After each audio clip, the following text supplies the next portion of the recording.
Бог сказав: «Надиходять дні, коли я заключу новий заповіт з народом Ізраїля і з народом Юди».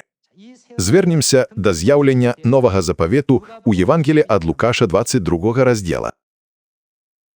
Поглядім на 7-й вірш 22 розділа. «І настав день праснаков, у які треба було заколоть пасхальне ягня, і послав Ісус Петра і Яна, сказавши: «Ідете, приготуйте нам єсті Пасху». Ісус сказав вучням нешта вельмі важне, чого не ведав ніхто інший. І он сказав їм: «Вось при уваході вашим у город сустренеться з вами чоловік, який нестиме з банок води. Ідете следом за їм у дом, у який увойдзе ён, і скажете господару дома: наставник каже табе: де покой, у яким би мне єсті Пасху з вучнями моїми?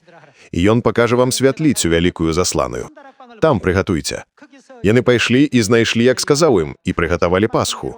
І калі настала гадзіна, ён узлёг, і 12 апостолаў з ім, і сказаў ім: «Вельмі хацеў я есці з вамі гэтую Пасху раней маіх пакутаў».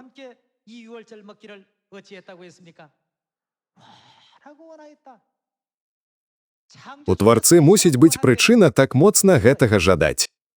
Хто б жадаў чагосьці нікчэмнага і нязначнага без прычыны?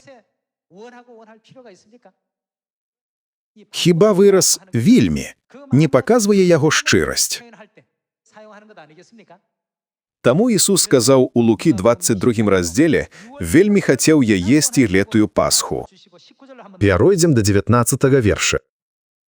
«І, узяўшы хлеб і падзякаваўшы, пераламаў і падаў ім, кажучы: гэта ёсць цела маё, якое за вас аддаецца. Гэта выконвайце на ўспамін пра мяне. Таксама і чару пасля вячэры, кажучы: гэтая чара ёсць».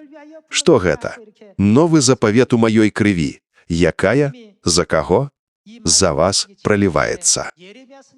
Прыкладна за 700 гадоў да таго, як Ісус даў нам гэтае слова, прарок Ерамія прарочыў пра праўду новага запавету. Бог прадказаў, што такая каштоўная рэч з'явіцца праз 700 гадоў. Аднак, калі яно каштоўнае, што робіць сатана? Ён выкрадае яго. Дапусцім, у ваш дом уварваўся рабаўнік, а там селадон карё і звычайная міска, у якую наліваюць суп. Што з гэтага скраў бы рабаўнік? Ён бы нават не паглядзеў на міску. Ён бы скраў самае каштоўнае. Перад тым, як Ісус быў распяты на крыжы, ён даў нам новы запавет. Сюди ўключаны ўсе сістэмы ісціны, такія як Пасха, суботні дзень, 7 святаў у 3 часах, велюм, які вы носіце і хрышчэнні. Усё каштоўнае. Усё створана для нашага дабраславення. Гэта таксама дакладна адносіцца да пропаведзі і малітвы. Так, у новым запавеце кожны аспект, незалежна ад таго, вялікі ён ці малы, лічыцца каштоўным. Кожнае вучэнне праўды мае вялікае значэнне.